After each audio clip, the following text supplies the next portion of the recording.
আমার একটু চেষ্টায় যদি সাধারণ কর্মচারীরা উপকৃত হয়। আপনারা সবাই জানেন যে এই ভোরের আলো পেজ থেকে একটা কথা বললে সেই কথাগুলি কিন্তু অনেক উপর মহল পর্যন্ত পৌঁছে যায়।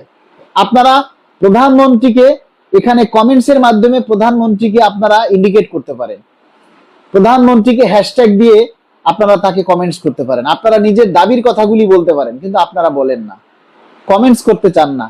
একটা কমেন্টস করতে যদি কষ্ট হয়, হাতে লিখতে কষ্ট লাগে না? কষ্ট তো লাগেই, তাই না?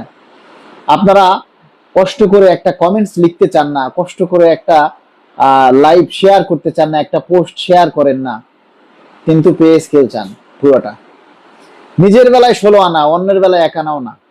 এরকম করলে হবে না। আপনাকেও আপনার দায়িত্ব পালন করতে হবে। আপনাদেরকেও আপনাদের দাবি বা আদায়ের ব্যাপারে কিছু না কিছু আপনাদের দায়িত্ব আছে। প্রত্যেকটা সরকারি কর্মচারী যারা পে স্কেলের সুবিধা ভোগ করবেন, প্রত্যেকেরই দায়িত্ব আছে। প্রত্যেকের উচিত এই দাবিগুলি মানে বেশি বেশি করে প্রচার করে সরকারের দৃষ্টিতে আনা, সরকারের নজরে আনা। আমরা মাননীয় প্রধানমন্ত্রীর সাক্ষাৎ চাই। আপনাদের মাধ্যমে আমি শুধু একটা দাবি আমরা মাননীয় প্রধানমন্ত্রীর কাছে তুলে ধরতে চাই যে মাননীয় প্রধানমন্ত্রী, আমরা আপনার সাক্ষাৎ চাই।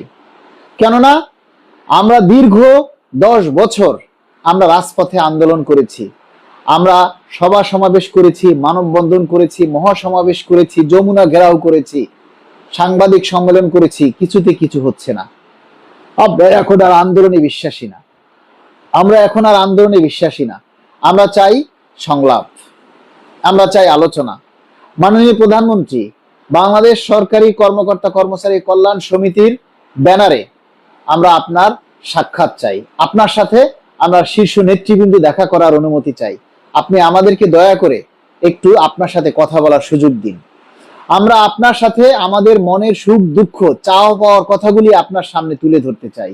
যদি আপনার ভালো লাগে তাহলে আমাদের দাবিগুলি মেনে নেবেন, আর যদি আপনাকে আমরা বোঝাতে না পারি, আপনাকে যদি আমাদের দুঃখ কষ্টের কথাগুলি তুলে ধরতে না পারি, তাহলে আপনি আমাদেরকে না করে দিয়েন।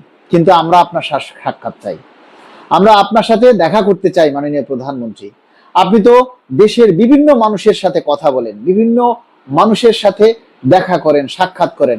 আমাদের এই পেশাজীবী সংগঠনের আমরা যারা পে স্কেলের দাবি করছি 22 লক্ষ কর্মচারীদের, আমাদেরকে একটু দেখা করার সুযোগ দিন। মাননীয় প্রধানমন্ত্রী, আপনাকে দেখা যাচ্ছে যে আগের প্রধানমন্ত্রী যারা ছিলেন তাদের থেকে ভিন্ন মাত্রায় চলাফেরা করতে। আপনি রাস্তা বন্ধ করে চলেন না, আপনি গাড়িতে রাস্তায় জ্যাম থাকলে আপনি জ্যামের মধ্যে অপেক্ষা করেন, কিংবা আপনি গাড়ি থেকে নেমে পায়ে হেঁটে আপনি অফিসে যান। আপনার এই যে দয়ালু মনটা, যাতে সাধারণ মানুষের কষ্ট না হয়, তারা যাতে আপনার জন্য রাস্তায় ঘন্টার পর ঘন্টা তাদেরকে যেন আটকিয়ে রাখা না হয়, এই যে আপনি এই কষ্টটা লাঘব করার জন্য চেষ্টা করছেন, নিজে জ্যামের মধ্যে দাঁড়িয়ে থাকেন, এই গুণটা অতীতের কোনো প্রধানমন্ত্রীর মধ্যে ছিল না, কিন্তু আপনার মধ্যে আছে। তাই আমরা আপনার সেই মহানুভবতার দিক থেকে, মানবতার দিক থেকে আমরা আপনার সাক্ষাৎ চাই। আমরা আপনার সাথে মত বিনিময় সভা করতে চাই, আমরা আপনার সাথে একটু আলোচনা করে আমাদের দাবির কথাগুলি তুলে ধরতে চাই। আমাদের 22 লক্ষ কর্মচারীদের যে প্রাণের আকুতি, সেগুলি আপনার সামনে আমরা উপস্থাপন করতে চাই। দয়া করে আপনি আমাদেরকে একটু সুযোগ দিন, প্রয়োজনে আপনি আমাদেরকে ডাকুন। আমরা আমাদের পক্ষ থেকে আপনার সাথে যাদের যাদের দেখা করতে চাই তাদের লিস্ট নিন, লিস্ট নিয়ে প্রয়োজনে যাচাই বাছাই করুন, তারপর আমাদেরকে অনুমতি দিন। আমরা আপনার সাথে একটু কথা বলতে চাই, আমাদের প্রাণের আকুতিগুলি আপনাকে শোনাতে চাই। যদি আপনার ইচ্ছে হয় আপনি আমাদেরকে দয়া করবেন, যদি ইচ্ছে না হয় দয়া করবেন না, কিন্তু আমরা চাই আপনার সাথে সংলাপ করতে। আমরা সরকারি কর্মচারী হয়ে আমরা আর রাজপথে নামতে চাই না, আমরা আর কোনো আন্দোলনের পথ বেছে নিতে চাই না, কিন্তু আমরা চাই আলোচনার মাধ্যমে আমাদের দাবিগুলি বাস্তবায়ন করতে।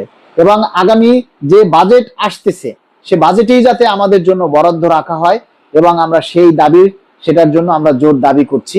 আমরা জানি যে নির্বাচিত সরকার বাজেটে বরাদ্দ না রেখে কখনোই তারা পে স্কেল দিবে না। তাই আমরা আগামী যেহেতু বাজেট অধিবেশন আছে, 12 তারিখ থেকে যেহেতু সংসদ অধিবেশন বসতেছে, আমরা সেই মহান সংসদে আমাদের এই পে স্কেলের দাবির কথা আমরা উত্থাপন করার জন্য মাননীয় মন্ত্রী, প্রতিমন্ত্রী এবং চিফ হুইপ মহোদয়কে আমরা সবিনয় অনুরোধ করছি। এবং বিরোধী দলীয় নেতা যারা রয়েছেন, বিরোধী দলীয় এমপি যারা রয়েছেন, তাদের কাছেও আমাদের বিনীত অনুরোধ, আপনারা দয়া করে আমাদের এই দাবির কথাগুলি মহান সংসদে উত্থাপন করবেন। আপনারা ছাড়া আমাদের এই কথাগুলি বলার আর কেউ নেই। তাই আমরা চাই আমাদের দাবির কথাগুলি মহান সংসদে উত্থাপন হোক এবং আমাদের দাবিটা বাস্তবায়ন হোক। আমরা চাই মাননীয় প্রধানমন্ত্রীর সাথে আমাদের একটা মত বিনিময় সভা হোক।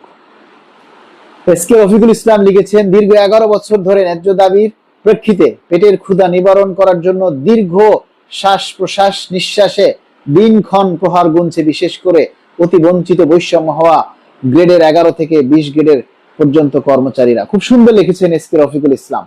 একজন লিখেছেন, রাসেল মিয়া, পে স্কেল বাস্তবায়ন চাই অতি জরুরি। সোনিয়া বেগম লিখেছেন, মাননীয় প্রধানমন্ত্রী আমাকে একটু বাঁচতে দিন, একটু দয়া করুন মাননীয় প্রধানমন্ত্রী। এই যে আকুতি, এই যে প্রাণের আকুতি দিয়ে যারা এই কমেন্টস গুলি করছেন, দাবির কথাগুলি তুলে ধরছেন, মাননীয় প্রধানমন্ত্রী আপনি আমাদের দিকে একটু দৃষ্টি দিন, আমাদের দাবির কথাগুলি একটু আপনি কর্ণপাত করুন, আপনি আমাদের দাবির কথাগুলি একটু আমলে নিন। প্রিয় বন্ধুরা, যারা আপনারা লাইভটা দেখছেন, সবাই বেশি বেশি করে আমাদের এই দাবির কথাগুলি, আমাদের এই পে স্কেলের দাবির কথাগুলি সবাই তুলে ধরুন। সোহেল আহসান লিখেছেন, টাইম স্কেলের কি খবর ভাই? টাইম স্কেল না, বিষয়টা হচ্ছে 2015 সালে যখন টাইম স্কেলের গেজেট হয়েছিল, সেখানে বলা ছিল একটা বা দুইটা, একটা টাইম স্কেল, একটা সিলেকশন গ্রেড, যে নামই পেয়ে থাকেন, আপনি যদি দুইটা স্কেল পেয়ে থাকেন তাহলে আপনি আর কোনো স্কেল পাবেন না।